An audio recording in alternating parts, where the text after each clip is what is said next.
the first semester open elective classes. Due to the technical problem, we could not connect to you in the first session. And there was a problem in the internet. So, coming to the second session of open elective English, open elective classes, today I'll be dealing with one important text called Swami Vivekananda's address. You all know Swami Vivekananda. Swami Vivekananda is considered as the youth icon of India because in India, we all celebrate 23rd of January as, 12th of January as what youth, World Youth Day, isn't it? World Youth Day. And we all know that Swami Vivekananda, though lived for a short period of time, he was able to create a kind of nationalist zeal, a kind of patriotism in the hearts of millions of Indians. Now, Swami Vivekananda, this Parliament speech, this happened in the year 1893, on September 27th. On September 27th in 1893, Vivekananda was invited to be part of a World Religious Summit where people from different religion took part, and it was a summit conference of world religious leaders, and Vivekananda was appointed to represent India in the year 1893. So the summit took place in Chicago, America, in 1893, and this speech of Vivekananda for September 27th speech of Vivekananda is very, very famous for so many factors. The Parliament of Religious was held as part of the World's Columbian Exposition to mark 400th anniversary of discovery of America by Christopher Columbus. We all know that Christopher Columbus discovered America in 1492, and to celebrate that, to commemorate that, the American government thought of organizing a summit of world religious leaders. It was the 400th anniversary of discovery of America by Christopher Columbus. So what was the objective? The objective of organizing such a world summit is to highlight the beliefs, approaches, practices, beliefs, approaches held and taught in common by diverse religions of the world to enable nations to come together. The intention was to bring people of different faith living in different nations in one common platform. That is the reason why American government thought of organizing a World Religious Summit in 1893 to commemorate 400th year of discovery of America by Christopher Columbus in 1893. So the American government that it is time is good enough to bring people of different faith in one common platform. So that is the reason why they organized that World Religious Summit of different nations, of different faith, people of different faith, to establish what? To establish a camaraderie in CAMARADERIE,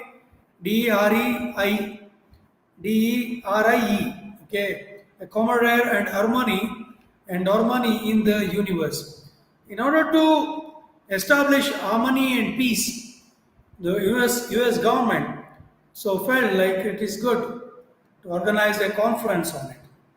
The sessions of the parliament, the sessions of the World Religious Parliament or Conference of Religions held in the Hall of Art Institute, in the Hall of Art Institute that is located in Chicago.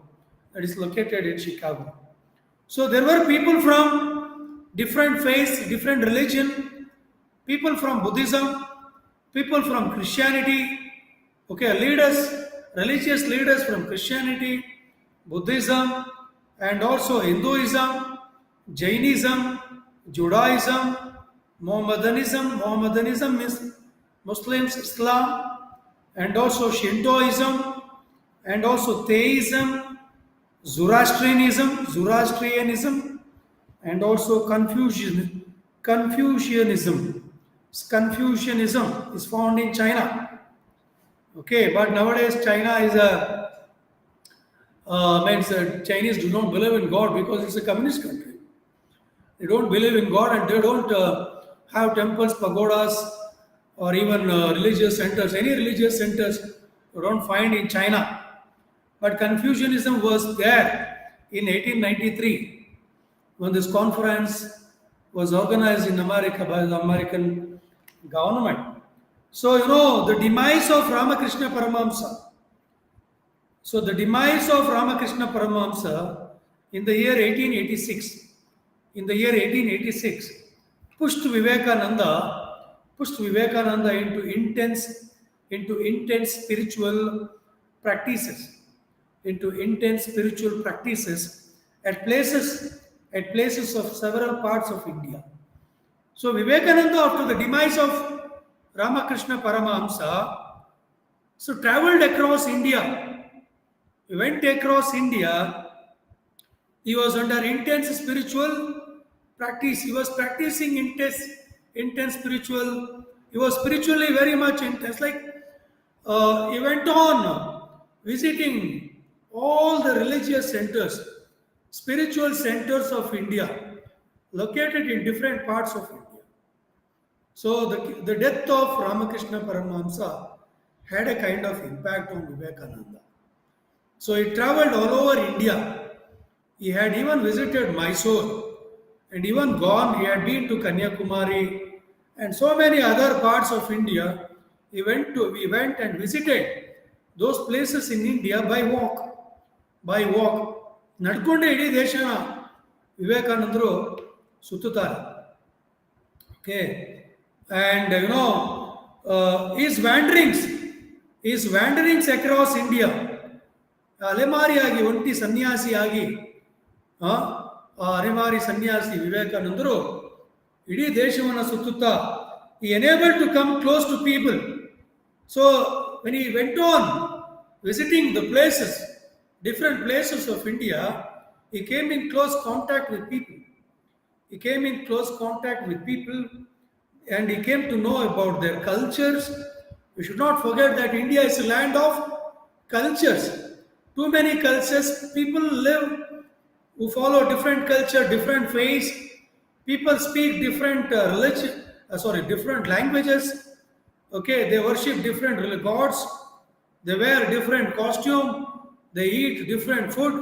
So India is a land of diversity. So Vivekananda was surprised to see so much of diversity in India.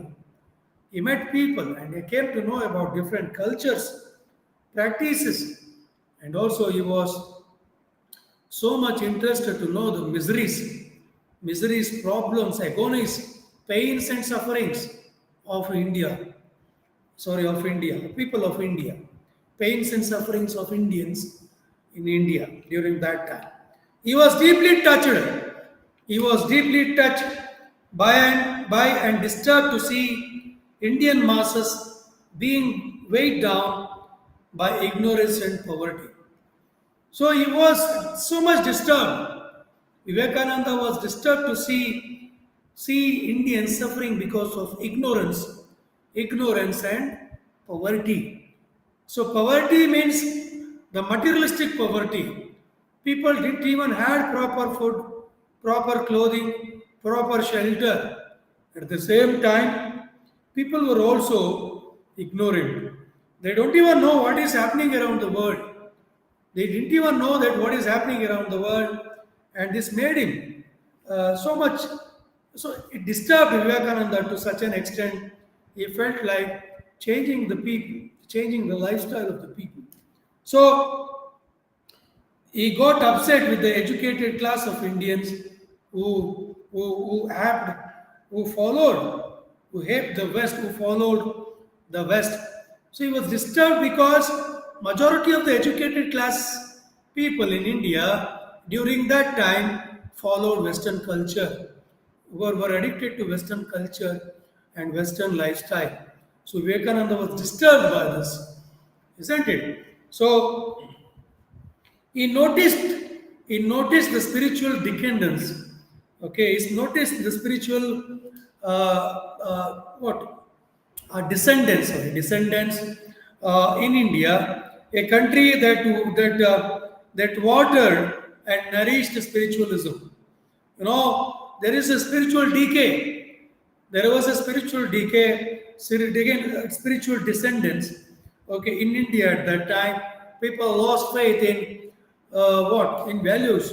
People lost faith in religion, God, okay, and spirituality. So this disturbed Vivekananda to a great extent, and he felt an anger to and he urged to save India from being inundated by Western influences. He wanted Indians not to get addicted or influenced by Western ideas, Western philosophy, Western culture. No, he felt like Indians are getting influenced or getting addicted with Western ideas or Western culture, Western traditions. So Vivekananda envisioned a dynamic India, bustling with what? Bustling with material and spiritual prosperity. So he wanted to see a dynamic India, a progressive, well-developed India. At the same time, he felt that people should also give for what? Give importance for spiritual prosperity. He felt that Indians should develop even spiritually, not only materialistically, but also spiritually. He wanted to see India spiritually and materialistically prosper. So when he received the opportunity to deliver his speech at the conference of religions, he felt that this was God sent opportunity. This was God sent opportunity to the table. So to table is divine mission. So when he receives the opportunity from the American embassy, from the American government, so he felt that this is the right time. This is the right time to put forth his ideas, his views, his opinions about India, about Hinduism, and about other religions. So he wanted to give expression to his long-standing views or opinions, which were already there in his mind. So he decided to recorrect his beloved country, to impart India's spirituality. He wanted to impart India's spirituality, okay, as a fair exchange for the material prosperity of the West. For the material prosperity of the West. So Western countries were so developed, they were materialistically advanced, they were rich, they were materialistically prospered. But at the same time, India, on the other side, though Indians were poor and ignorant, spiritually, India was prosperous. India was prosperous during that time. This is what Vivekananda wanted to present before the people of America. in that World Religious Summit that happened in the year September 27th, 1893. So what happened? So with the financial assistance, of the Maharaja of Mysore. It was Maharaja of Mysore who financially assisted, who gave money to Vivekananda to go America, to visit America. So Swami set to sail to America, towards America on 31st May 1893. So he left for America on ship on 31st May 1893 from the city called Mumbai. He left to America from Mumbai in the year 1893 on 31st May. After reaching America, he needed a bona fide certificate from an organization to participate in Chicago conference. Fortunately, he chanced upon a wealthy traveler by name Miss Catherine Abbott Sanborn. Miss Catherine Abbott, Abbott, Abbott Sanborn, Sanborn. This lady, a rich lady, made all the arrangement. She also made an arrangement for the bona fide certificate, required bona fide certificate to participate in the conference. So that lady, Miss Catherine Abbott Sanborn, made all train. So the train en route to Boston. Again, through her, he got to know Mr. J.H. Wright, a professor of Greek at Harvard University. He helped J.H. Wright, a professor of Greek in Harvard University, Harvard.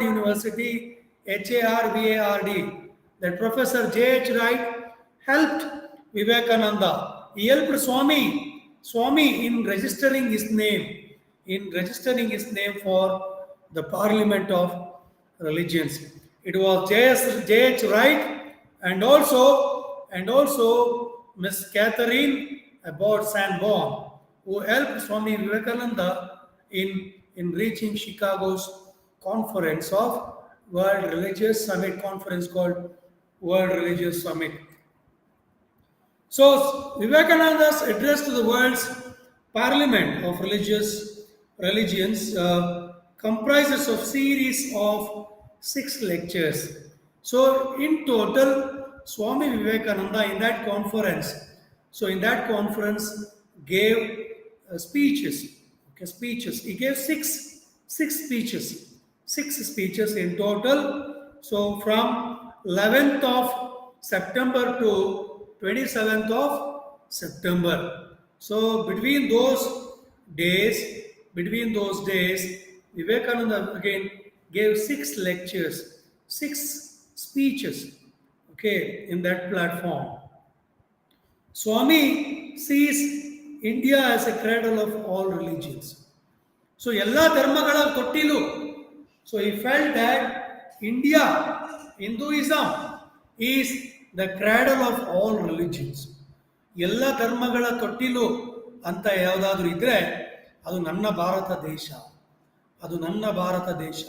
ನನ್ನ ಭಾರತ ದೇಶದಲ್ಲಿ, ಮುಕ್ತ ಭಾರತ ದೇಶದಲ್ಲಿ ಎಲ್ಲ ಧರ್ಮಗಳು ಜೀವ ತಾಳಿವೆ. Buddhism ಆಗಿರ್ಬೋದು, Jainism ಆಗಿರ್ಬೋದು, Hinduism ಆಗಿರ್ಬೋದು. ಸೊ ಎಲ್ಲ ಧರ್ಮಗಳಿಗೂ ನನ್ನ ದೇಶದಲ್ಲಿ, ಎಲ್ಲ ಧರ್ಮಗಳು ಕೂಡ ಬಹುತೇಕ ಹೆಚ್ಚು ಧರ್ಮಗಳು ನನ್ನ ದೇಶದಲ್ಲಿ ಜನ್ಮ ತಾಳಿವೆ ಅಂತ ಹೇಳ್ತಾರೆ. So Swami Vivekananda's admiration and adulation and respect for his country, of his patriotic qualities. So you can see. So what else you can see in his speech? The patriotic qualities is admiration and adulation. ADULTATION is admiration and adulation and huge respect or love towards his nation, is visible in those six lectures he delivered. He delivered on May in the month of September. In the month of September 1893. So Swami Vivekananda also propagated what? Instilling the spirit of oneness. The spirit of oneness. ನಾವೆಲ್ಲರೂ ಒಂದು. ನಾವು ಧರ್ಮಗಳಿಂದ ಬೇರೆ ಆಗಿದ್ದೇವೆ. But ಮನುಷ್ಯತ್ವ ಅನ್ನೋ ಧರ್ಮದಲ್ಲಿ, ಮಾನವ ಧರ್ಮದಲ್ಲಿ ನಾವೆಲ್ಲರೂ ಒಂದು. ಮಾನವ ಧರ್ಮ ಅನ್ನೋ ವಿಚಾರ ಬಂದಾಗ ನಾವೆಲ್ಲರೂ ಒಂದು ಅನ್ನೋ ಒಂದು ಕಾನ್ಸೆಪ್ಟ್ ಇಟ್ಕೊಂಡು ಮಾತಾಡ್ತಾರೆ. ಸೊ ಈ ಬಿಲೀವ್ಡ್ ಇನ್ ಯೂನಿವರ್ಸಲ್ ಬ್ರದರ್ಹುಡ್. ನಾವೆಲ್ಲರೂ ಅಣ್ಣ ತಮ್ಮಂದಿರಂತೆ. ಧರ್ಮಗಳು ನಮ್ಮನ್ನು ಬೇರೆ ಬೇರೆ ಮಾಡಿರ್ಬೋದು. Religions might have bifurcated or segregated, might have differentiated us, but it is the humanity. It is the humanity or the human values. We should not forget that ultimately we are all human beings. Though we are separated by religions, by different faiths, we all belong to one religion, that is humanity. The religion called humanity. So he propagated, instilling what? The spirit of oneness. At the same time, he always believed in what? Universal brotherhood. Acknowledges. So at the same time, in his 6 lectures, Vivekananda acknowledges America for convening such a meet, for organizing such a meet, such a conference. Okay, and he also warns of the danger, of fundamental thinking.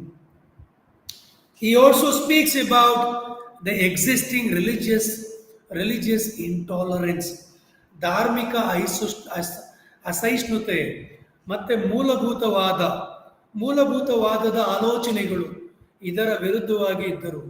ಯಾರು? Vivekananda. So Vivekananda's concept of Hinduism is different from the present day, the modern day view or opinion about Hinduism. So his Hinduism was inclusive. It was not exclusive. He believed that Hinduism is the religion which is sacred religion, which has given scope and also importance for other religions to live and survive. Hindu religion is so broad and open that it can submerge the ideas and views expressed in different religions. It can absorb the opinions expressed in different religions. Such a flexible religion, Hinduism, is according to Vivekananda. He believed in universal brotherhood. At the same time, he believed in instilling the spirit of oneness, and he was against religious intolerance or fundamental thinking. Swami, in his second lecture, he delivered on 15th of September 1893, draws an apt analogy.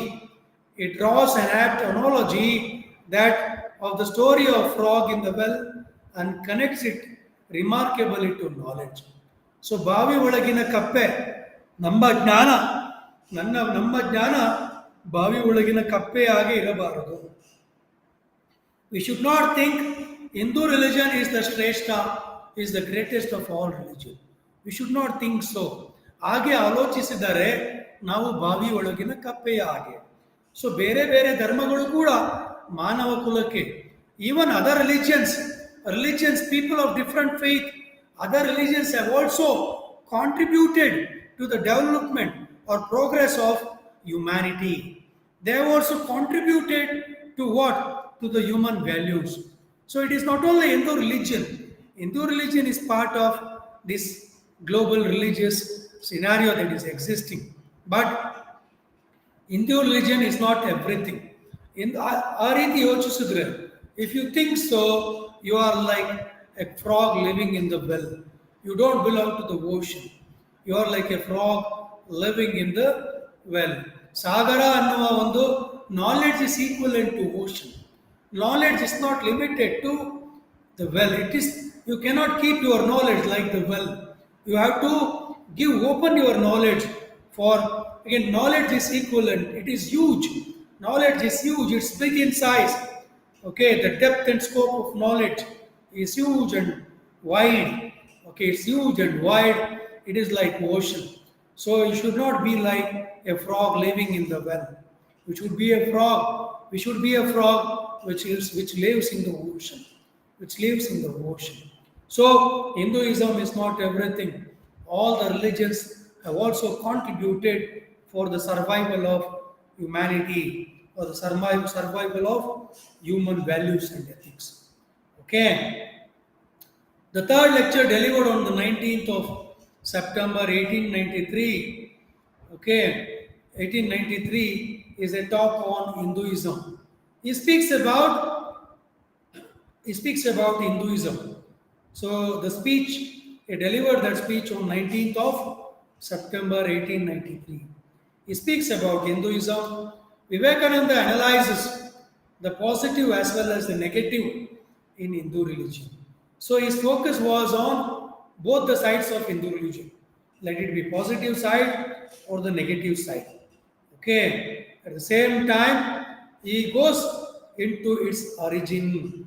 So while delivering the lecture on 19th of September 1893, he speaks more about Hindu religion and he goes deep into the text, into the matter. Okay, he goes deep into its origin, the origin of Hinduism, Hindu religion. Okay, the souls immutable, those souls, the souls, S-O-U-L-S, the soul's immutable nature is explained by Swami Vivekananda. Swami Vivekananda, his approach to explain Hinduism reveals sharp critical bent of mind that interrogates meticulously. The very idea of Hinduism, according to Swami Vivekananda, is different from what we see in today's world. People are giving different definitions, they are giving different shape, or they are giving different opinion to the concept called Hindu religion. Again, Vivekananda doesn't endorse such opinions.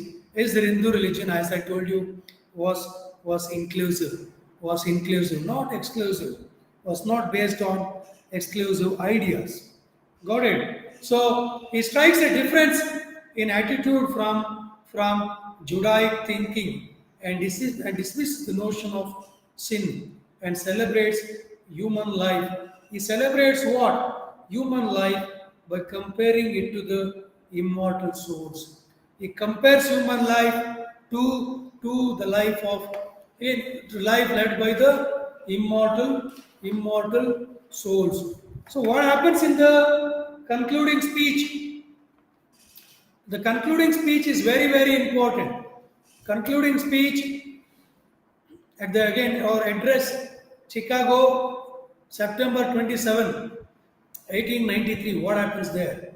On that particular day, in his concluding speech, he beautifully summarizes the whole concept of what Hinduism, okay, the whole concept of the issue called humanity, religious issues, and other concepts.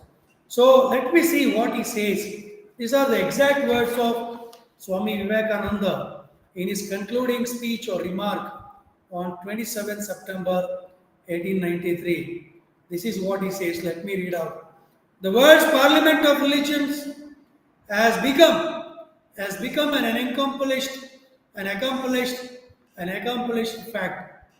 The world's parliament of religions has become an accomplished fact, and the merciful Father has helped those who labor to bring it into existence and crowned with success their most unselfish labor. My thanks to those noble souls whose large hearts and love of truth first dreamed this wonderful dream and then realized it.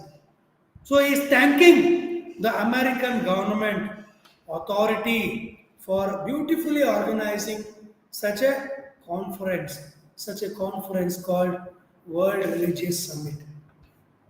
The world's Parliament of Religions has become an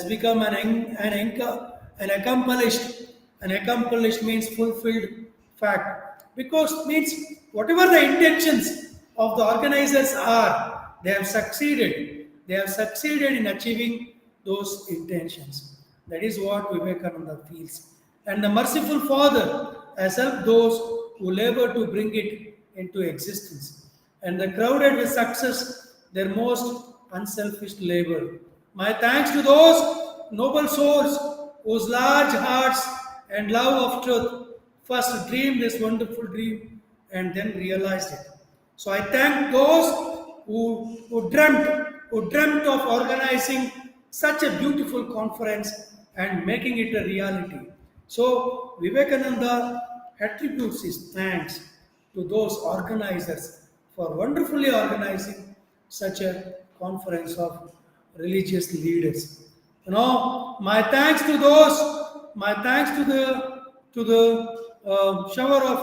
the shower of liberal sentiments that has overflowed this platform.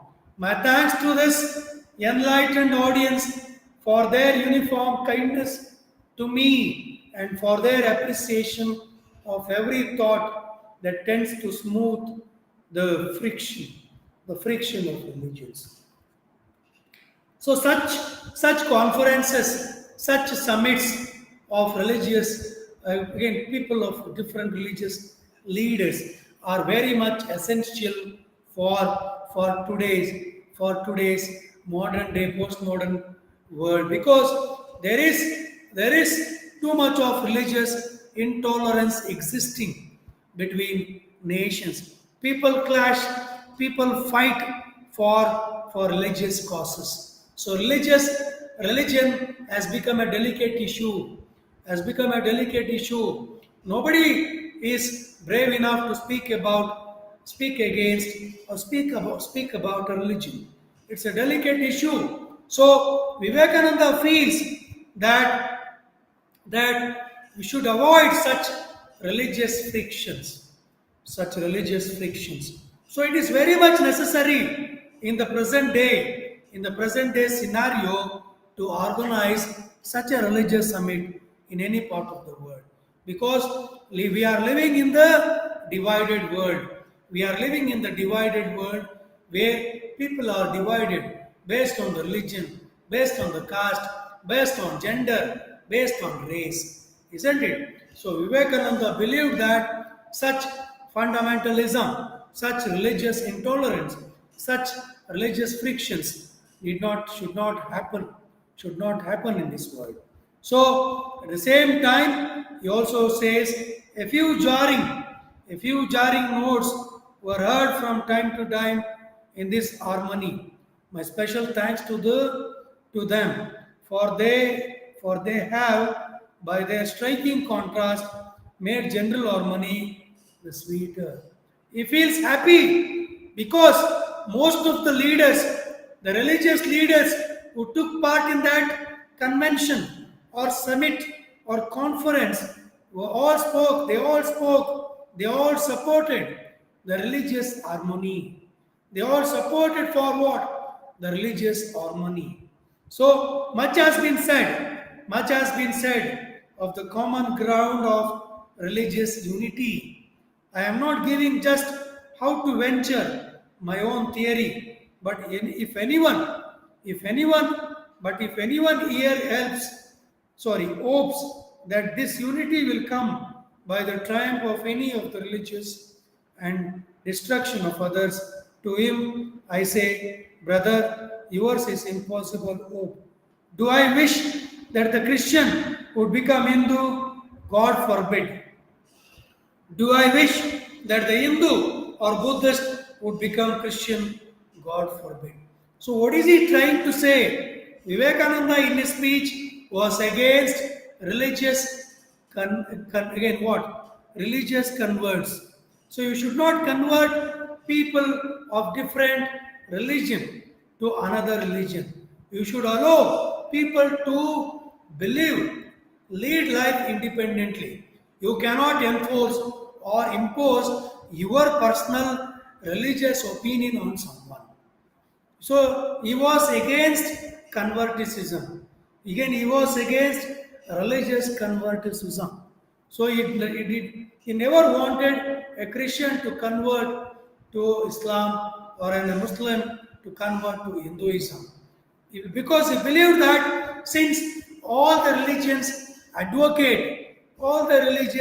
advocate, or the bottom line of all the holy scriptures, the holy scriptures like Bhagavad Gita and also Bible and also Quran, they all advocate for what? They all advocate and support peace. They all advocate and support what? Universal human harmony, living together, coexistence, universal coexistence, harmonious, universal, harmonious coexistence. That is what Vivekananda believed in.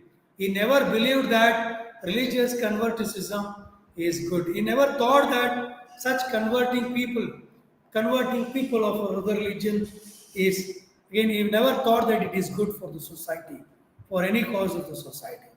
The seed is put in the ground, and earth and air, water are placed around it. Does the seed become earth? So even if you put the seed inside the earth, the seed needs air, water, and also sunlight, isn't it, to grow. Does the seed become earth? Do you think just the seed can become an earth? Impossible. The air, the water, what is the role of the air and the water? No, it becomes a plant. A seed becomes a plant. It doesn't become air, water, or even the earth. It develops after the law of its own growth, assimilates the air, the earth, the water, converts them into plant substance and grows into a plant. Grows into a plant. So he also says the present convention, which is one of the most august assemblies ever held, is in itself a vindication, a declaration to the world of the wonderful doctrine preached in the Gita. So in the concluding remarks, Vivekananda uses the reference of Gita, Bhagavad Gita. So what does he say? Whomsoever comes to me through whatsoever form, ಯಾರಾದರೂ ಏನಕ್ಕಾದರೂ ಬರಲಿ ನನ್ನ ಹತ್ರ, ಯಾವುದಾದ್ರೂ ರೂಪದಲ್ಲಿ ಬರಲಿ, I reach him, ನಾನು ಅವರನ್ನು ತಲುಪುತ್ತೀನಿ. All men are struggling through paths, ಎಲ್ಲ ಮನುಷ್ಯರು ನರಳಾಡ್ತಿದ್ದಾರೆ ಅವರ ದಾರಿಯಲ್ಲಿ, which in the end to lead me. ಅವರೆಲ್ಲ ನರಳಾಟಗಳು ಕೊನೆಯಾಗುವುದು ಎಲ್ಲಿ? ಅವರೆಲ್ಲ ನನ್ನನ್ನು ಬಂದು ಸೇರಿದಾಗ. ಇದು ಕೃಷ್ಣ ಭಗವದ್ಗೀತೆಯಲ್ಲಿ ಅರ್ಜುನನಿಗೆ ಹೇಳುವಾಗ ಬಂದಂಥ ಸಾಲುಗಳು. So these lines are borrowed from the reference from Bhagavad Gita. So Vivekananda uses the reference of Bhagavad Gita. So when you ultimately reach God, you all become one. So God is one. It is the human creation. Religion is the human creation. So they feel, even Swami Vivekananda feels God is one. So ದೇವರು ಒಬ್ಬನೇ, ಆ ನಾಮ ಹಲವು. So ನೀನೇ ರಾಮ, ನೀನೇ ಕೃಷ್ಣ, ನೀನೇ so ಅಲ್ಲ. So God is one, but ultimately it is we created the religions. We are the ones who created different faiths, different religions. So we all have to reach one God after our death. We all have to meet God, okay, who is awaiting for us. So sectarianism, bigotry, and its horrible descendant, fanaticism, how long possessed this beautiful earth. This beautiful earth is disturbed by what? The earth is in turmoil because of what? Fanaticism, dharmandate, fanaticism, and also horrible descendant of fanaticism, and also bigotry, religious bigotry, and also sectarianism. Sectarianism. These are the factors which have created horrors in this world, in this beautiful world.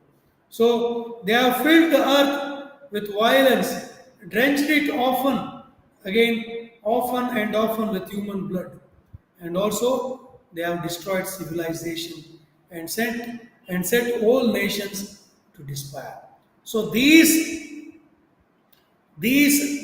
what such beliefs, such religious intolerances or fanatic, being religious fanatic, have divided world and have destroyed. They have not only divided the world, they have destroyed civilizations, and they have, again, human beings have shed so much of blood fighting for the cause of religion, fighting for the cause of religion, which according to Vivekananda is wrong. So, had it not been for these horrible demons, human society would be far more advanced than it now. So, if you don't give room or space for religious intolerance or religious frictions, you can see a world which is beautiful, which is progressive, which is advanced. So that is what Vivekananda feels. So, but their time is come. And I fervently hope that the bell that tolled this morning is again in honor of the convention, maybe the death knell of all fanaticism, of all the persecutions with the sword or with the pen, and all of us have uncharitable feelings between and all uncharitable feelings between persons, again wending their way to the same goal. That is what he says. So it's 12:18. I sum up Vivekananda's speech at World Religious Summit there. I'll move on to another text called Macaulay's speech, Lord Macaulay's Minutes on Indian Education, which was published in 1835. On 28th December 1835, Lord Macaulay, an essayist, always believed in Western culture, is superior, devoted to the concept of progress, and opponent of radicalism. He devoted himself to progress. Okay, he always believed in Western culture and always believed that it is superior. So he is an essayist, Macaulay. He was born in 1800 and died in 1859. Thomas Babington Macaulay was a Whig politician, Whig politician and historian from UK, widely regarded as the architect of India's transition to a Western style of education system. So he was the one who introduced Western education system in India. He was the one who introduced English education system in India. So Babington, Babington, Lord Babington Macaulay, okay, introduced this English Western education, English or Western education in India in the year 1835 on 28th December. So British education policy, okay, in colonial India was almost non-existent. At first, because their sole goal was to make a profit through trade and other means. So British never wanted Indians to get education. British came to India for trade, for business. They never had an idea of educating India or giving or introducing Western ideology or Western principles or Western culture in India. They never had such opinion when they entered India. They came to India to do business, to do trade. Gradually, the value of education was recognized, and the company began to construct a few institutes of higher learning. So gradually, what happened? Since British colonizers wanted to recruit Indians for to perform menial jobs in the offices, they thought of giving education. They thought of introducing Western education. So almost all the bureaucrats during those days working in the British offices were Indians, except the administrators. Most of the administrators during that time were British people. So, and at the same time, these learning centers provided, these learning centers set up by the British provided what? Provided instruction in Indian subjects in languages such as Sanskrit, Arabic, and Persian. These learning centers earlier provided instruction in Indian subjects in languages such as, so earlier, before Lord Macaulay introduced Western education system, Indians learned the knowledge, Indians acquired knowledge or educated or got knowledge through learning different subjects in different Indian languages. Sanskrit, Arabic, Persian were the chief languages, important languages through which most of the people in India during British time were educated. Only after 1835, during Macaulay's again after Macaulay came to India, when he introduced Western education system in 1935 December 28th, this came into practice, and he tried to erase or to remove all the Indian education system that was already existing. The knowledge that was already existing, he tried to remove it. So at the same time, the Charter Act of 1813, the Act of 1813 was the country's first step towards modern education. The Charter, CHARTER, the Charter Act of 1813 was the first step to introduce the modern education to Indians. Christian missionaries by then had already arrived to provide religious education with the primary goal of what? Christianizing and also heathen activities. Okay, while the Orientalists believed that Indians should be educated in their native languages, the other group believed that English education was the best type to be given. There was a confusion.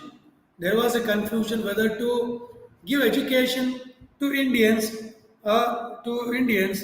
in their own native languages or to introduce English through English language.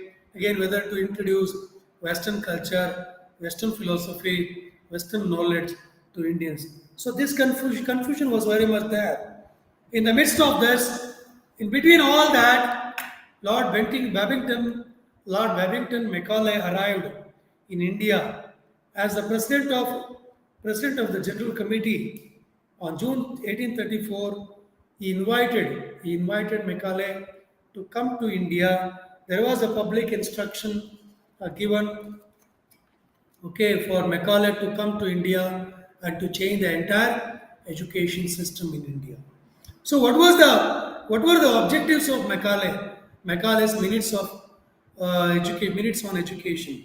So Macaulay wanted the government to spend money only on Western education, not Oriental education. Oriental education means giving scope or priority for all the different knowledges, again, knowledges of different countries, different parts of the world. So Oriental education. So Macaulay was against Oriental education. he wanted to introduce the British English education system. So at the same time, he advocated to close all the colleges that taught only Eastern philosophy and subjects. He advocated to shut down all the colleges that advocated that gave importance to Eastern philosophy of education. Eastern philosophy and their subjects. Okay, and downward filtration policy. He introduces downward filtration policy where he wanted to educate only few Indians who could educate the rest.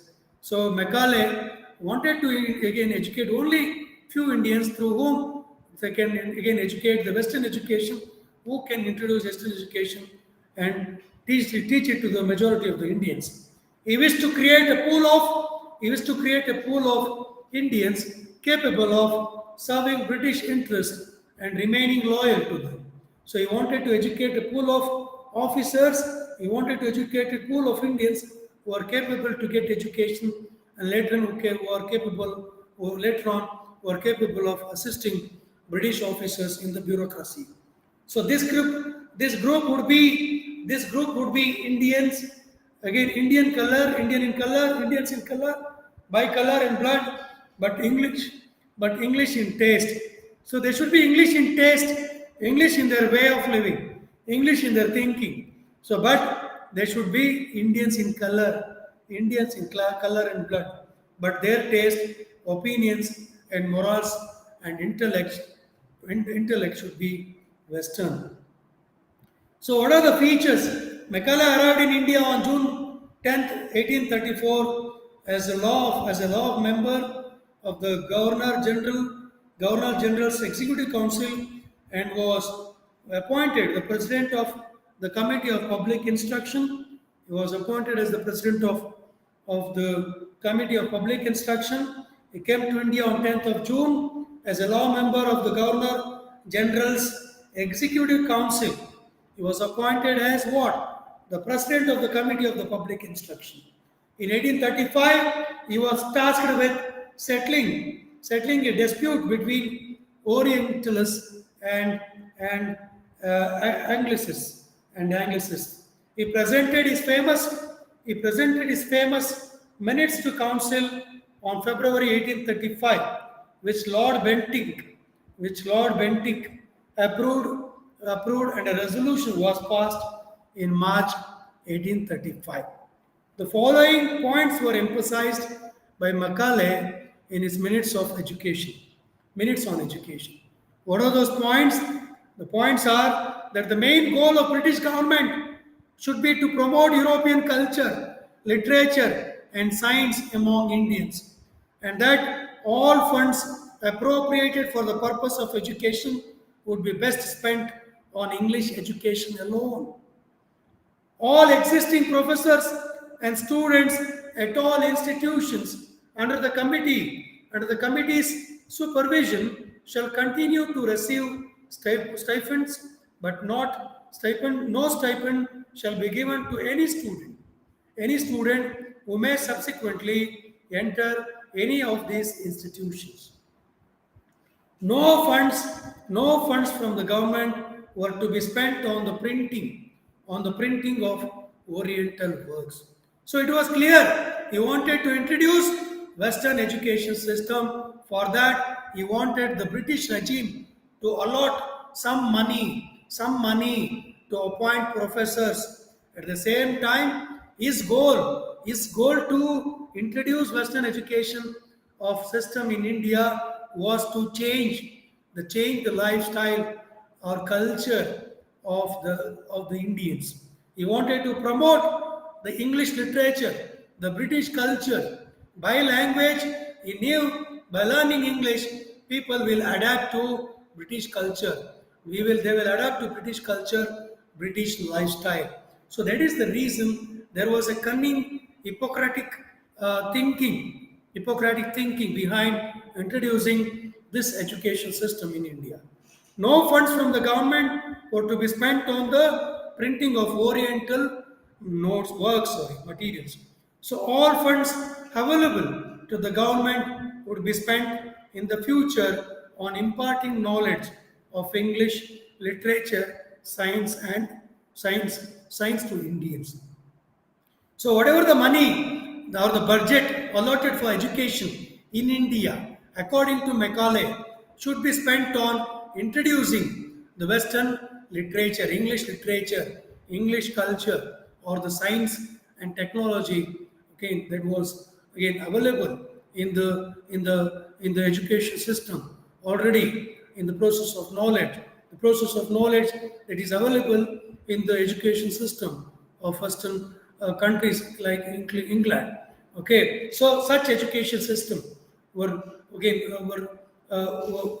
were planned to system that the kind of education system was planned to introduce in India by Macaulay and others, and they succeeded in their motto or goal. And we are all educating, we are all learning subjects of different in different spheres of life, subjects of different fields in English.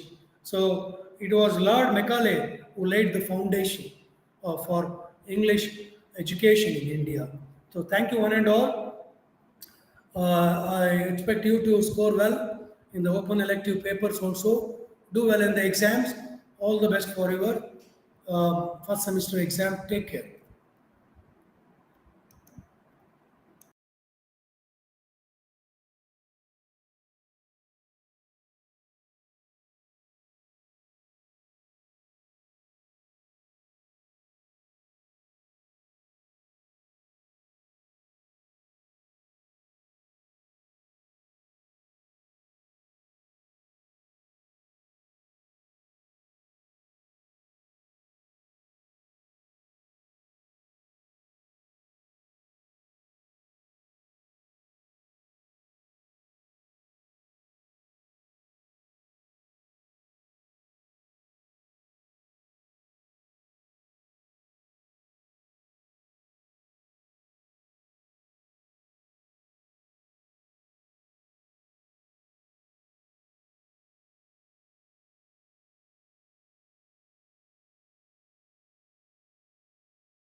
Good afternoon, everyone.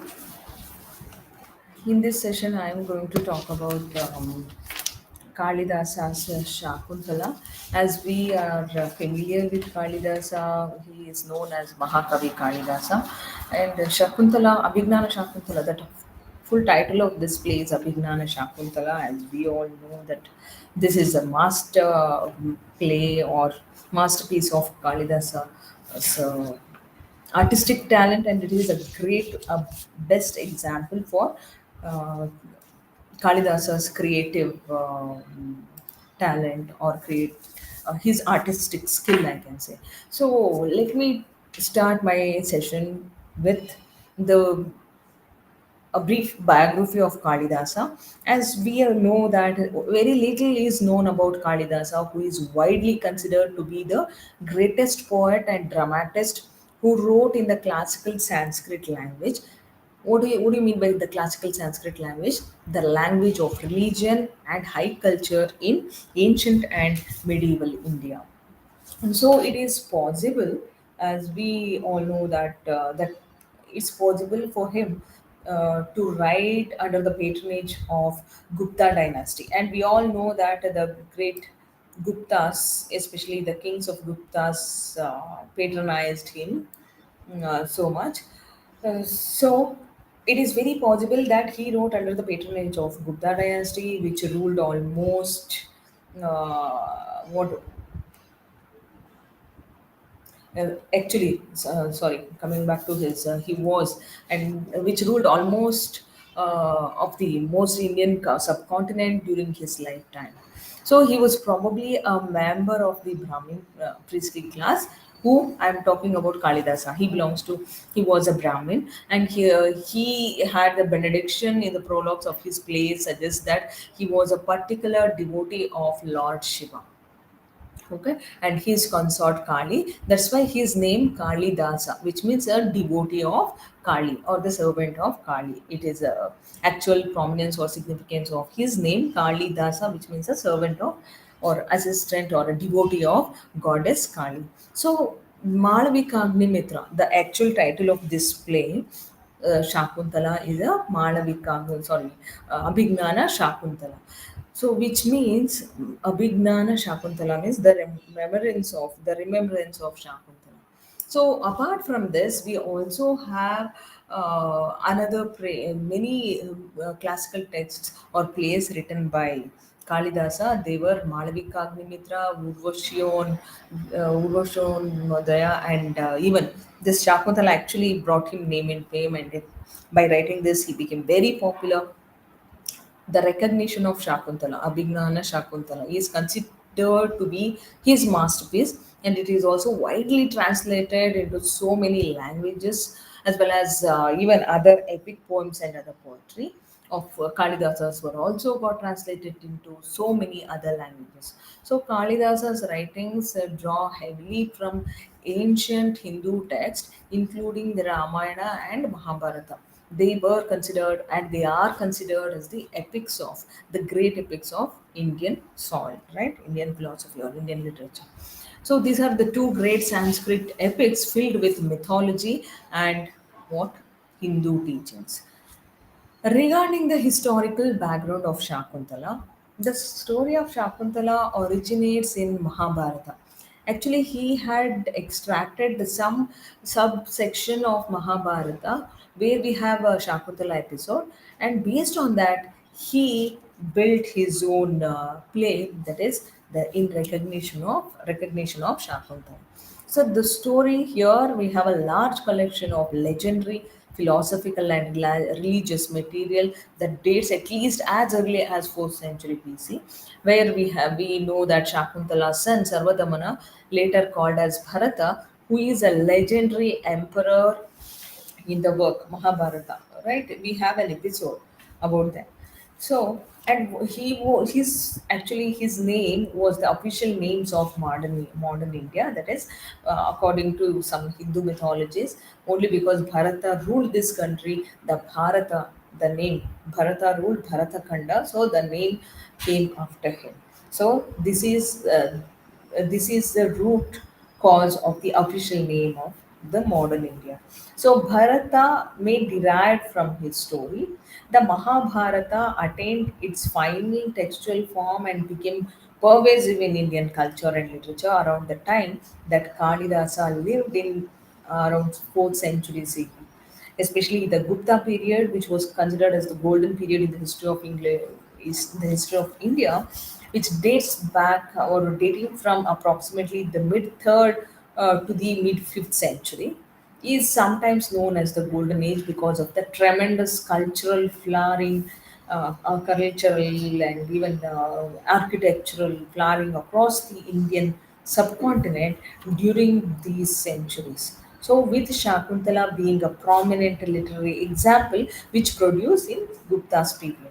So, what are the other books related to Shakuntala? We should know, because in order to understand some text we should also know the basic what the background of the text, or what how it extracted, how the author of that, or how the playwright wrote this play based on which text, and what is the original source of any play for that matter. So here, let us see what are the other stories related to Shakuntala.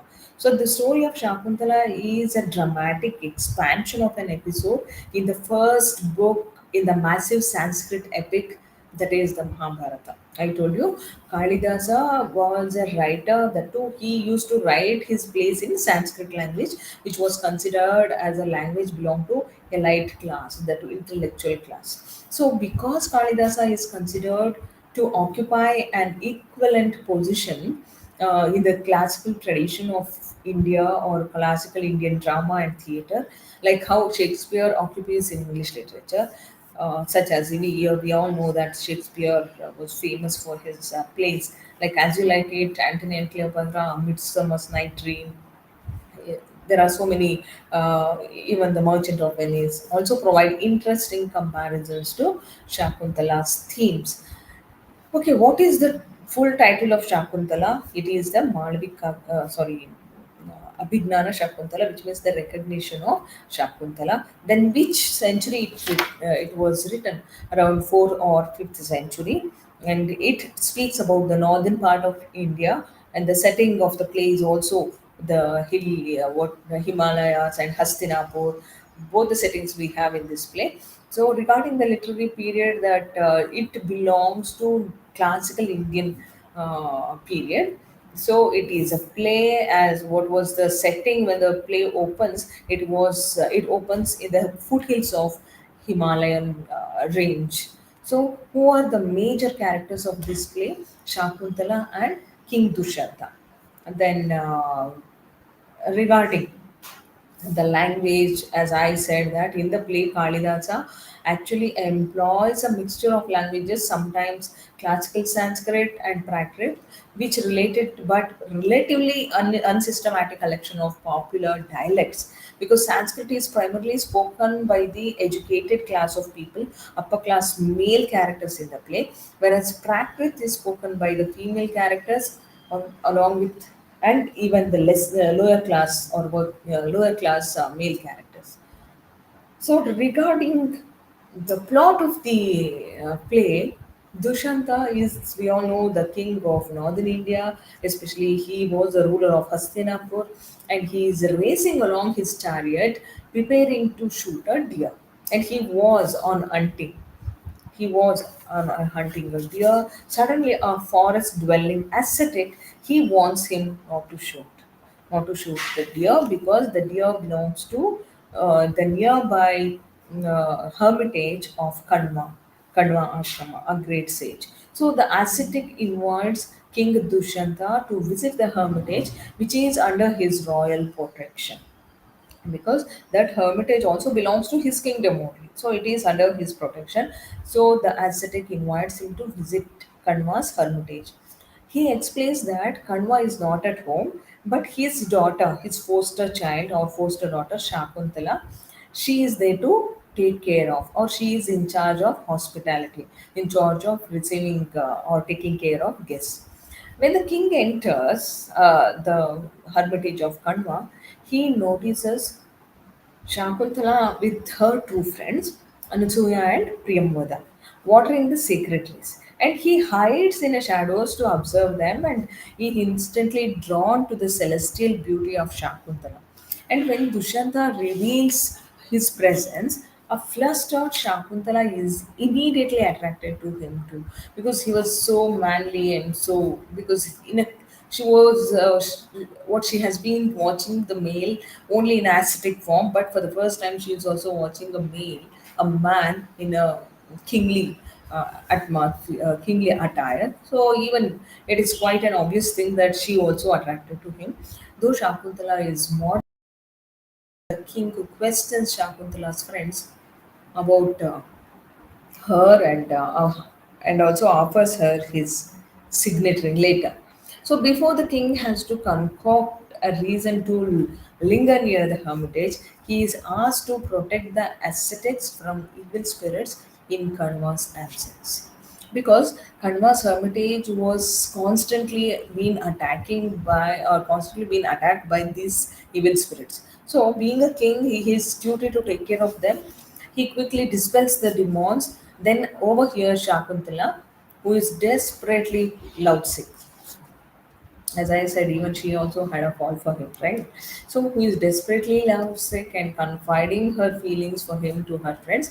When Shakuntala recites a love poem she is composed for him, he emerges from hiding and openly declares his love for her. So, their mutual declaration effectively constitutes a secret marriage. What was the secret marriage? Gandharva Vivaha. Before long, Shakuntala becomes conceived for his baby. Then, on the other hand, after Dushyanta is forced to return to his capital Hastinapur, Shakuntala is so distracted that she unintentionally offends who? Whom does she offend? Durvasa.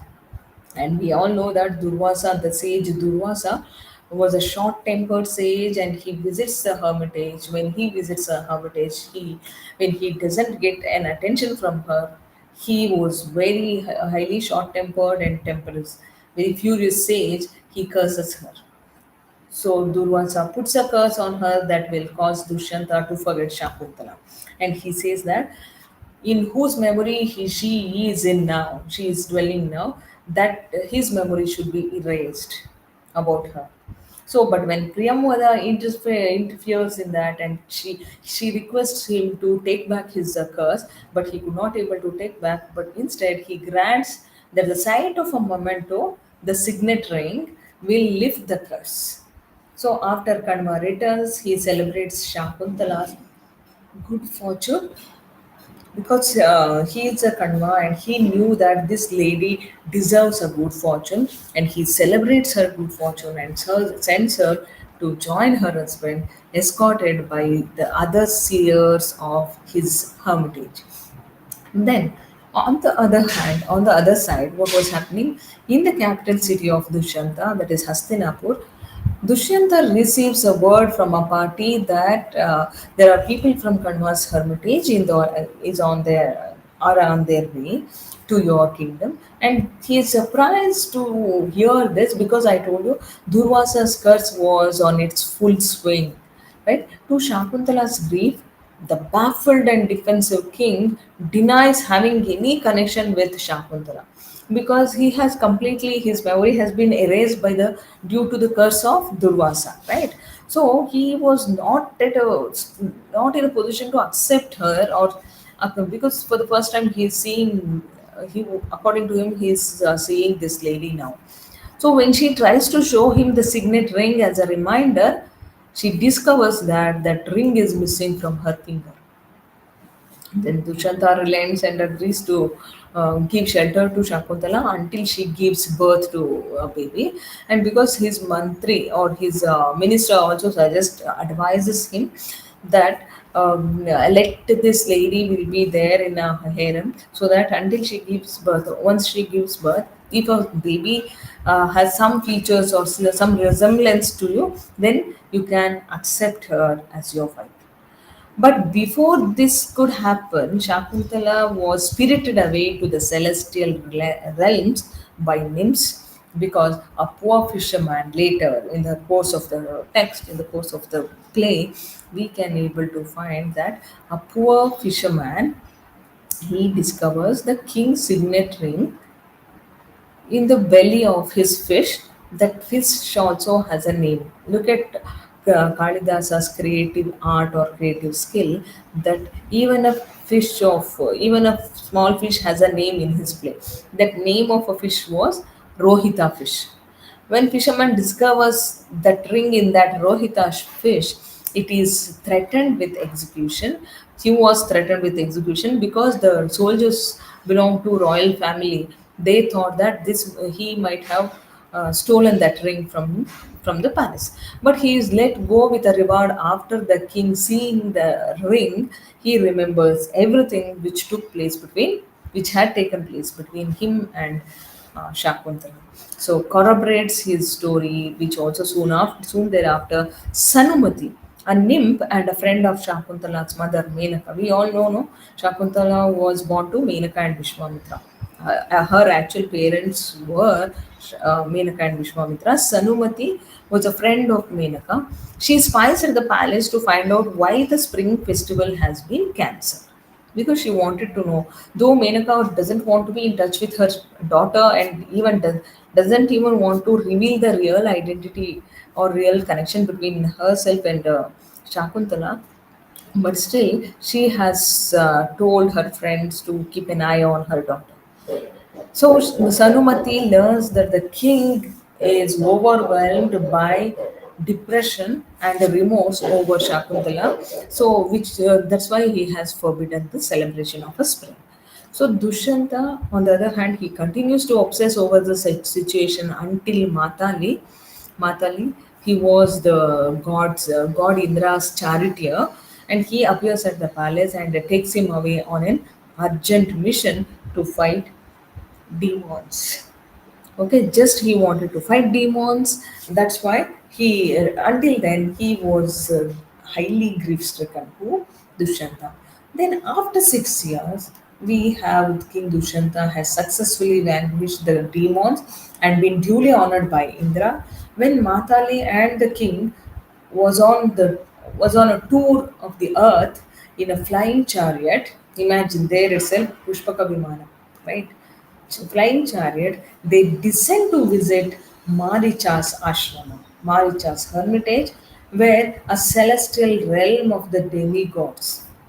Okay, actually, Maricha was considered as a celestial realm of a demigods. So here, the king is astonished to meet a small boy, a little boy, who greatly resembles him.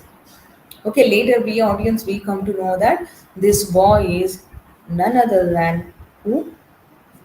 His own son, okay, who was born to Shakuntala and himself.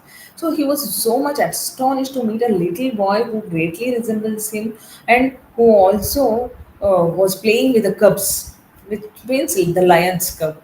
When he picks up the boy's protective amulet, which able to be touched only by the boy and his parents, or else if it is touched by somebody else, it will transformed into a serpent and it will bite. And even he was astonished, and even the other seers of the hermitage, Maricha's hermitage, they were also wonderstruck that in spite of being touched by others, this amulet, the protective amulet, which is called which is termed by Kalidasa as Rakshaka Randraka, which which does not get affected by anything and which remains as an amulet itself. It doesn't change, transformed into a serpent.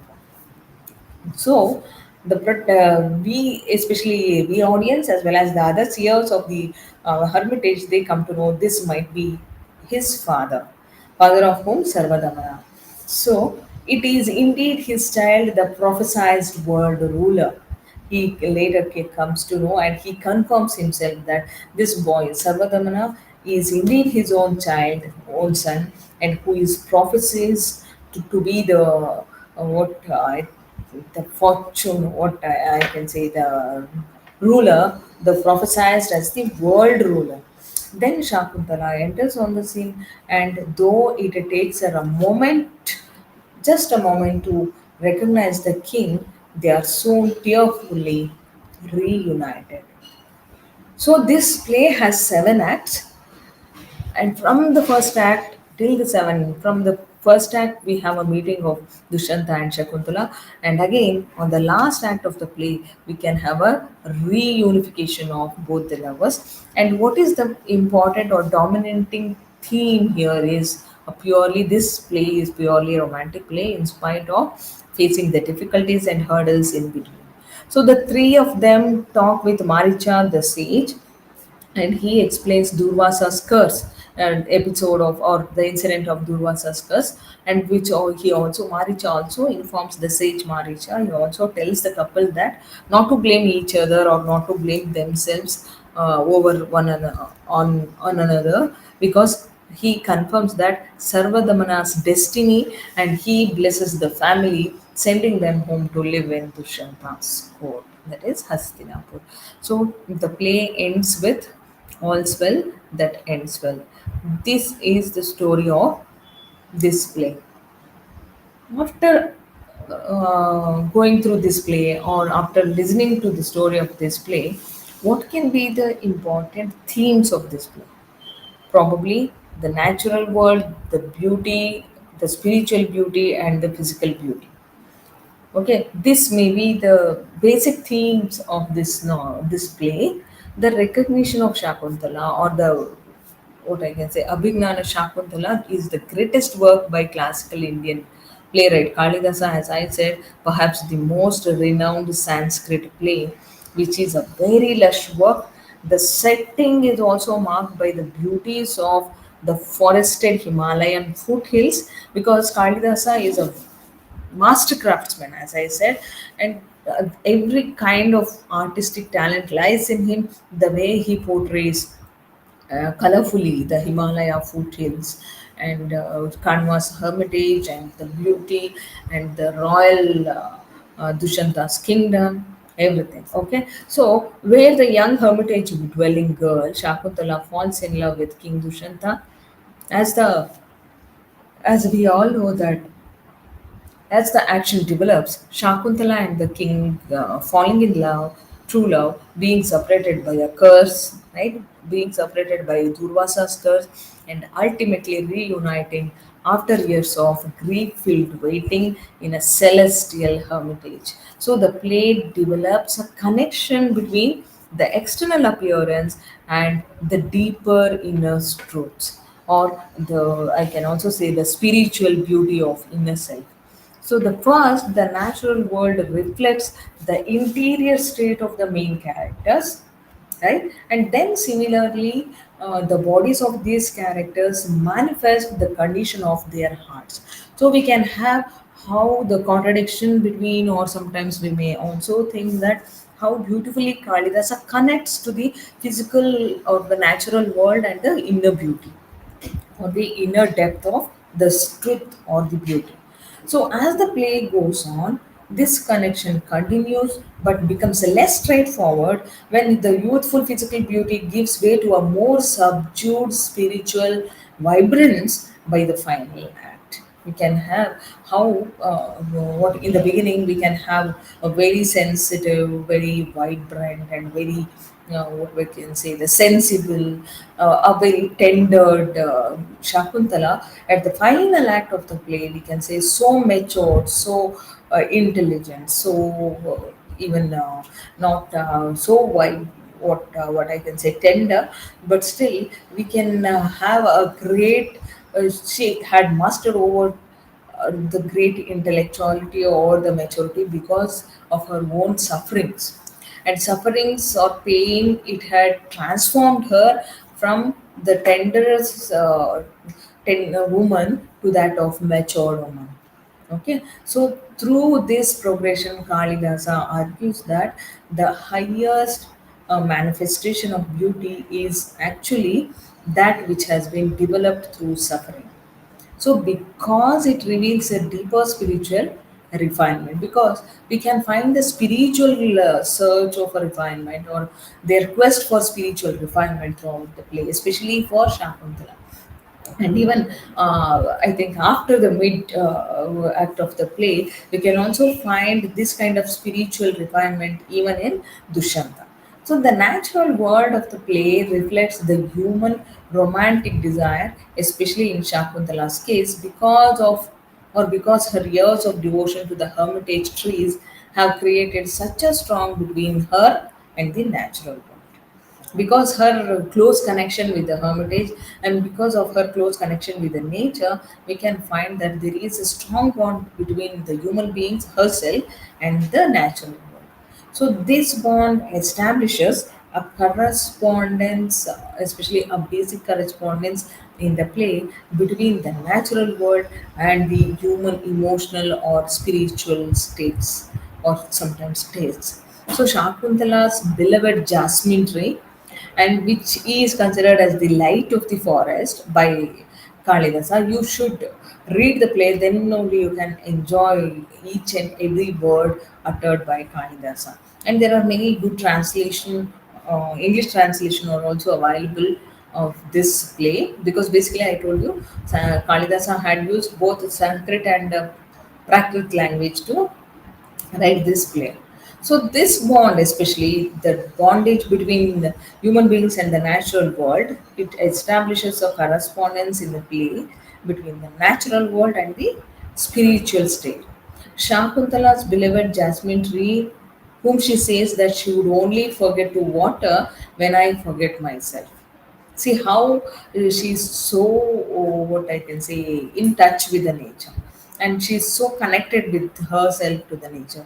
And when she says that, when I forget to water you only when I forget myself. So this is a symbol of her own impending union with King Dushyanta, and in a suggestive passage hinting that she herself is a ripe for romance. And Shakuntala dreamily remarks that the union of this tree and this jasmine creeper has taken place at the most wonderful time. The jasmine is a young plant covered in fresh blossoms, and the mango has soft buds and it is ready for enjoyment. So when Shakuntala confides in her, especially she confesses with her friend Priyamvada about her love towards Dushyanta, King Dushyanta. Priyamvada affirms that Shakuntala's attraction to a king is only natural.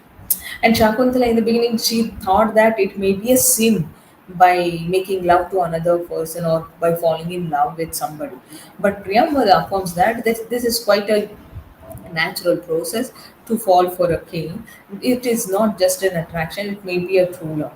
So she says, Priyamvada, like, my dear, how lucky then that your desires at one with nature. Where should a great river wend if not to the sea? And what plants lush enough for the jasmine to entwine, if not the mango? So she compares her, what Dushyanta and Shakuntala's love story to that of an ocean and a river, and on the other hand, that jasmine creeper and to the mango tree. So she says this is all quite natural to fall in love with her or to like someone, to love someone in somebody's life, in nature especially. So after marrying King Dushyanta in secret way, that is Gandharva Vivaha, when Shakuntala departs from that forest to join her husband in the capital city, because when Kanva wanted to celebrate his good fortune, and he also prepares arrangement to make Shakuntala to reach Hastinapur, we can find that the tree themselves bless Shakuntala. And it was a tree itself spun this moon white cloth, and a tree that used lac to redden her feet, and gods of the tree that conjured these jewels, hands sprouting from branches like fresh green shoots. So this is how Kalidasa explains about the what heart touching or heart rendering farewell of Shakuntala from Kanva's hermitage, where not only the fellow beings at the hermitage they cry, even the flora, fauna, and even the trees also cry over the departure of Shakuntala. So, a voice in the forest air even speaks a blessing for Shakuntala's auspicious journey into married life. See, even a wind. even a air which blows in a forest, it also blesses for Shakuntala's auspicious journey into married life. So Shakuntala is so closely associated with, as I said, the natural world. As I was discussing, no, these might be themes: natural world, physical beauty, and the spiritual beauty. So she is so closely associated with the natural inhabitants, okay, natural inhabitants of her youth, that her desires are expressed in terms of beauty and fecundity of the forest. But in the play, this association between inner human feelings and outer realities is not entirely unique to her. So emotional states like love and grief manifest in the characters' bodies as well. So as the play goes on, their physical states reflect their feelings, just as the natural world reflects Shakuntala's feelings. So, for instance, in the world of the play, especially here, the love sickness is not a metaphor. Kalidasa never ever treated love sickness as a metaphor, but a real physical malady that reveals the state of character's heart. Okay, so that love or the love sickness or disease of love is not at all a metaphor, but it is a physical malady according to Kalidasa. So in Act 3, when Dushanta is about Shakuntala's love for him, he's in doubt about, and because he doubts whether this lady of grace or beauty, whether she likes me or not, like that. He was quite fishy, or quite he had a doubt about Shakuntala's love for him and her physical, what I can say that even her physical state makes also explain that now is it the heat or is it the heart. So this is from the textual quotations I would like to make here. Now, is it the hate or is it the heart? Or that is, she blossomed like a lotus balm, and her fiber bracelet slips her waist, and her body is wrapped and lovely still, and the summer sears her, and but so does love, and love with greater skill. So, in the other words, for Dushanta, she is a celestial nymph, okay, nymph for her, because of course we know that she was born to a nymph. And in other words, her pining for Dushyanta manifests in symptoms even more blatant than those of heartstroke. So the king also suffers in harmony with his beloved. He says, "No, my golden bracelet shuttles up and down my arm, made slim by love's cruel wastage of my both card lips." So, in other words, the bodies of both characters are fundamentally connected to and affected by their inner emotional conditions, while their physical love sickness does not obscure their natural attractiveness. So, it demands more healing power that can only be achieved through marital union. So, what is the solution for their love sickness or love disease? Just to get married. Okay, marriage is the only solution. So similarly, later part in the play, we can have the physical suffering caused by love sickness is echoed by that caused by remorse and grief. You know the meaning of remorse and grief. So here, however, physical decline, though it does not look as vibrant as youthful longing, and love sickness do reveals a more refined spiritual beauty than even early romance could create. So in Act 6, after the curse has been broken and the king has remembered Shakuntala, he dresses herself as a penitent and appears wasted with remorse. In Act 6, especially after the curse has been broken, once King Dushyanta he sees his signet ring, he recalls his memory and he was highly grief stricken and he becomes so remorseful, much more remorseful for the faults committed by him when Shakuntala appears to or to tell him that I'm your wife. He was not at the condition, not at the, not in a state to accept what she was saying, whether it's truth or not. And forget about accepting her. At least he was not even able to recognize her because Durvasa's curse was on his full swing. So his Shambhalang observes, instead of jewels, Dushanta wears a single band, and above his left hand wrist, his lips are cracked by sighs brooding all night, which was drained his eyes of luster, and just as a grinding reveals, a gem, his austerity lays bare, an inner brilliance and an ideal form. So, like when he was newly in love, especially truly in love with Shakuntala, Dushanta is he's very weak and he becomes sleepless and he has to spend more of sleepless nights and faded beauty or faded mood, but now his condition lays bare the spiritual solidarity or solidity beneath.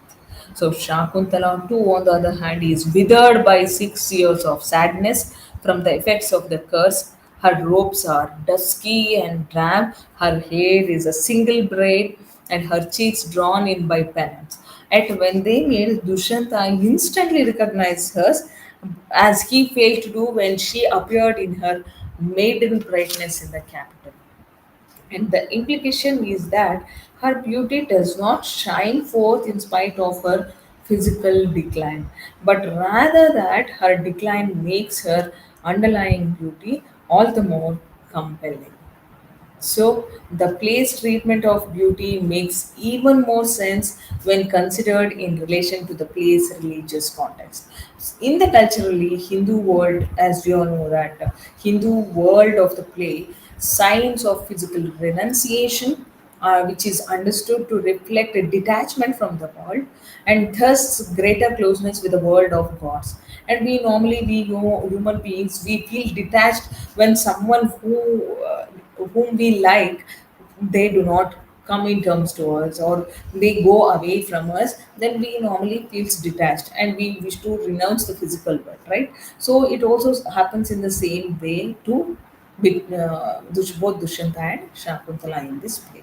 So Shakuntala's and Dusyanta's progression over the course of the play, from youthful order reflected in the natural world through suffering and separation to mature union, could be thought of as a version of this detachment, but a form of it that's attainable to those who don't spend their entire lives practicing spiritual austerities. What are the physical spiritual austerities, which of course includes most of the play's likely audience. Then we can also have an important theme like duty versus love. And what is the duty or the obligation versus love? Throughout this play, duty and love are, I'm not talking about beauty, but a duty. What obligation? Responsibility. And love are closely intertwined. Okay, this connection is in keeping with the importance of dharma, that is duty, in Hindu practice at that time. So dharma, it is along with artha. Artha means material success, economy, money, and kama, desire, and which was understood to be one of the primary goals of human existence according to Hindu mythology or Hindu ideals. While the ultimate goal of this existence was to what attain moksha, dharma, artha, kama, moksha, right? So moksha means liberation, liberation from worldly existence, all the ties or knots on the earth. So in the play, there is particular tension between dharma and kama. The structure of the play, from opposition between duty and love during Shakuntala's courtship to failed efforts to harmonize them in the middle of the play, to reconcile to what hold or to reconciliate between them in the final act suggests that reconciling the competing reconciliation or suggests that reconciling the competing goals of human existence is a lifelong journey. So, but it happens only when that struggle is faithfully undertaken and it eventually proceeds towards spiritual liberation, that is moksha. So, early in the play or beginning of the play itself, we can find duty and love or love and responsibility or dharma. is seen as being at odds with each other, as the duty is even used as an excuse to pursue love. For example, when Dushyanta first sees Shakuntala, the king sees something incongruous about Shakuntala's devotion to religious duty. So he was not only impressed by her celestial beauty, but also her duty towards the nature, duty towards the other seers or sages of the hermitage. To Dushyanta, Shakuntala's desirable physical beauty seems wasted in her life of ascetic striving. Meanwhile, Shakuntala's first experience of passion seems to her to be incompatible with her lifelong religious piety. As soon as Dushyanta reveals himself in the ascetic grove, okay, as soon as Dushyanta reveals himself as in the ascetic grove, Shakuntala thinks that, but how can it have happened that simply at the night? Especially, how could it have taken place simply at the sight of this man? I'm shaken with a passion so at odds with the religious life. And she grumbles or she blames herself that how can this takes place by just by looking at that man, as though I felt that all my religious life was shaken. Okay. Oh, because such kind of feelings suddenly emerged, abruptly emerged in her mind and heart. So rather transparently, Dushyanta then uses his sacred royal duties, where kings were to defend the oppressed with special care for safeguarding the rights of, I can say, religious practitioners, as a cover for romantic desire. So he tells Shakuntala and her friends that I have been appointed as a minister for religious welfare. And those were the time king was not only the head of the army, but also he was the head of religious duties, cultural duties, and political area everywhere. So here he says that I have been appointed as a minister for religious welfare. So it is my duty to safeguard your hermitage from other external demons. And then he happily agrees to save them, no, from demons. And in that capacity, he says that in that, since I am the religious minister for religious affairs, religious welfare, it is my responsibility to safeguard your hermitage.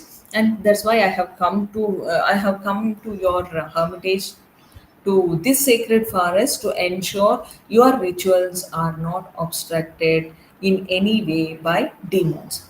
So Dushyanta here is not actually connecting duty or love, rather he is using duty as a lie to pursue love.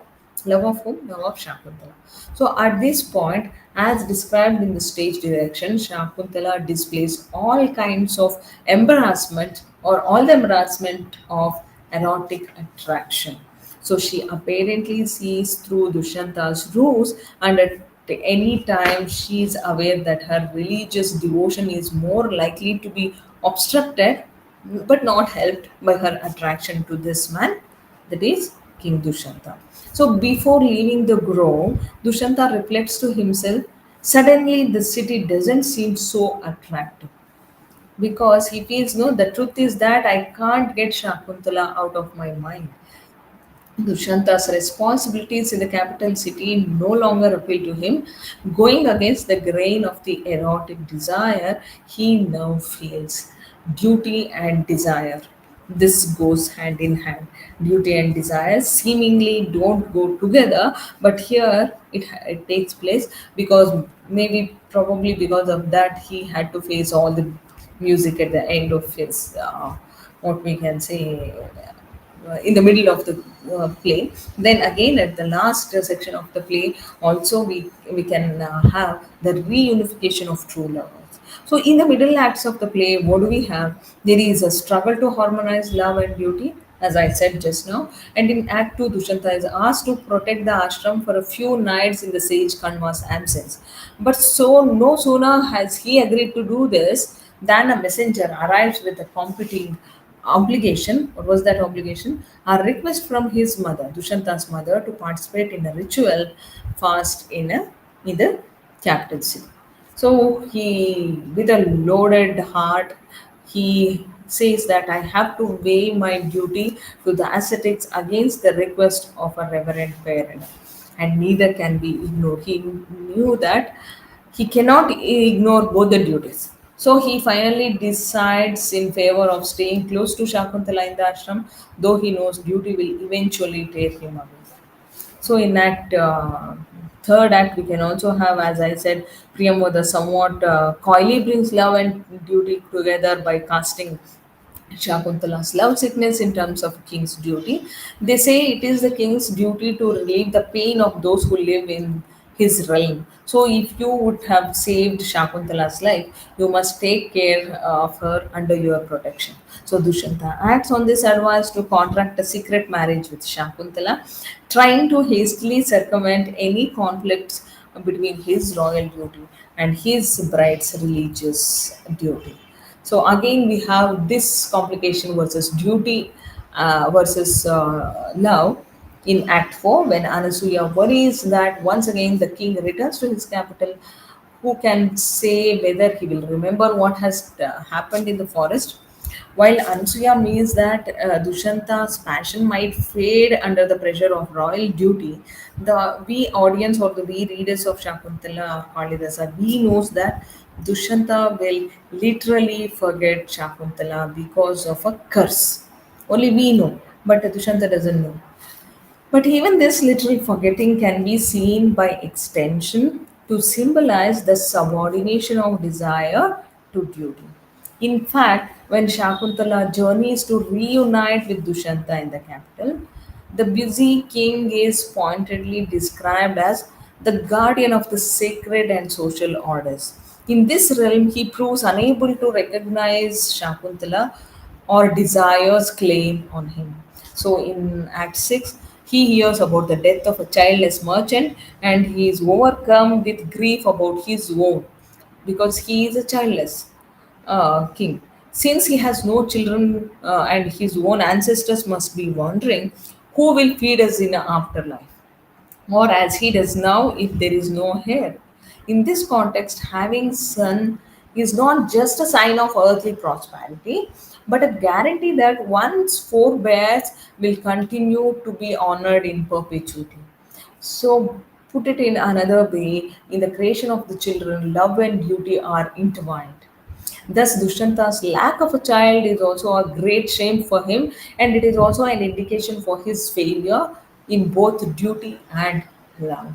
So, in the play's final act, we could able to find that love and duty finally achieved only through harmony, and Indra's charioteer interrupts Dushanta's grief with a summons to fulfill his kingly duty of demon fighting, and Dushanta is later rewarded for his work with a tour of the heavens in a winged chariot. And they descend to the mountain of the demigods, where the sage Maricha leads a life of asceticism. Here, Dushanta discovers his own son, Sarvadamana, which leads to his to the union of both himself and Shakuntala after the recognition of one another. So the three are finally he himself, his son Sarvadamana and Shakuntala. They are finally united as a family unit, and their son, the fruit of their passion, is prophesied to become a world ruler. Thus, the three of them together constitute the fulfillment of duty as well as love, and all in a place oriented towards spiritual liberation, that is called moksha. So harmony between duty and love, as I said, only through harmony one can attain, one can fulfill both duty, responsibility and love, which is finally being achieved. So as Dushanta prepares to return to his capital Hastinapur, the worldly realm of duty, with his wife and son Maricha blesses them, and Maricha means sage Maricha blesses them, and so let time seasons pass in mutual service, a benefit to both our realms. So no longer their tension between love and duty, they have been integrated such that Dushanta can fulfill his duty as husband, as a king, and as a father, and even as a religious devotee without a sense of strain or disharmony. So hope you all understood. And even there are themes, another important or prominent themes of this play are now prophecies and curses.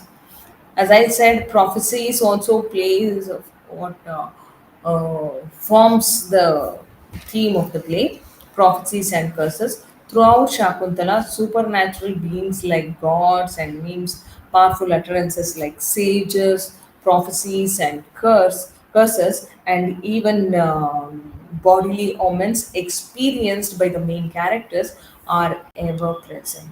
So, in fact, none of the main events would take place if it weren't for such supernatural interventions into human events. So, such intervention appear to work outside the limits of human plans and intentions sometimes, because which suggests that in this play they are meant to signal to audiences the inscrutability and inevitability of divine plans, which means destiny or fate. Sometimes it is inescapable for a human beings. What is destined to be, we have to face, right? So prophecy frames the entire play, specifically the prophecy that Dushanta will father a world emperor.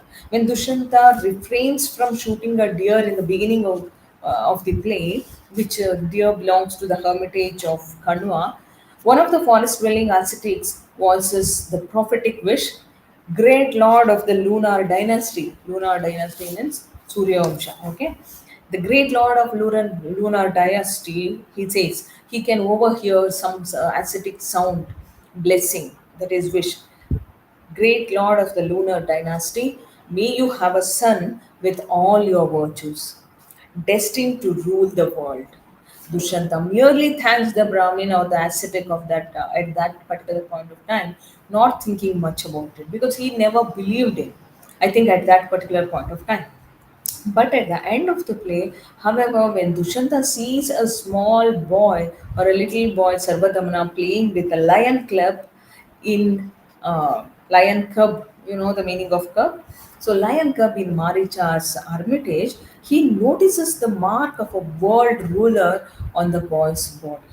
So when his paternity of the child is established, the Brahmins or the ascetics wish, or I can say blessing, it comes in true terms, right? It became true.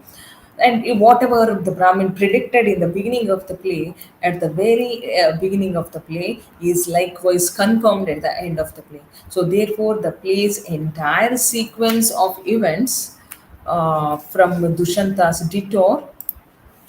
Hope I am audible enough. Yeah. From Dushanta's. Sorry, I missed.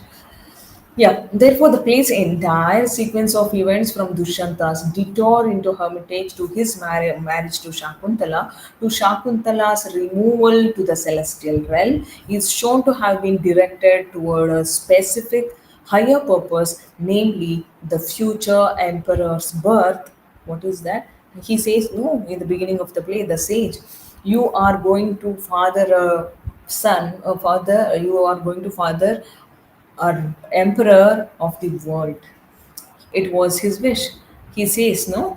What he says in the beginning itself, oh great lord of lunar dynasty, may you have son that you will father a world emperor. And it became true at the end of the play. So it is shown to have been directed toward a specific higher purpose, namely the future emperor's birth and the celestial upbringing. This is the story of the play. In a similar way, the central drama of the play is also driven by a curse that estranges the heroic couple, but ultimately cannot prevent their spiritual, powerful reunion at the end of the play. So, we can also have themes like concealment and separation, and there is a multi-layered exploration of concealment and separation throughout the play, which occurs most clearly in the complete hiddenness. Only we readers are aware of it, and whereas the central characters Shakuntala and Dushanta, they are not at all aware of one another during their 6 year separation brought about by a Durvasa's curse. So there are many themes which forms the base of the play. I hope you all of you understood, and please go through this play as I what try to give justice to my lecture. just try and whereas I try to give justice to this play, very well written play by great Mahakavi Kalidasa. Thank you. Hope there won't be any questions or doubts here. Thank you.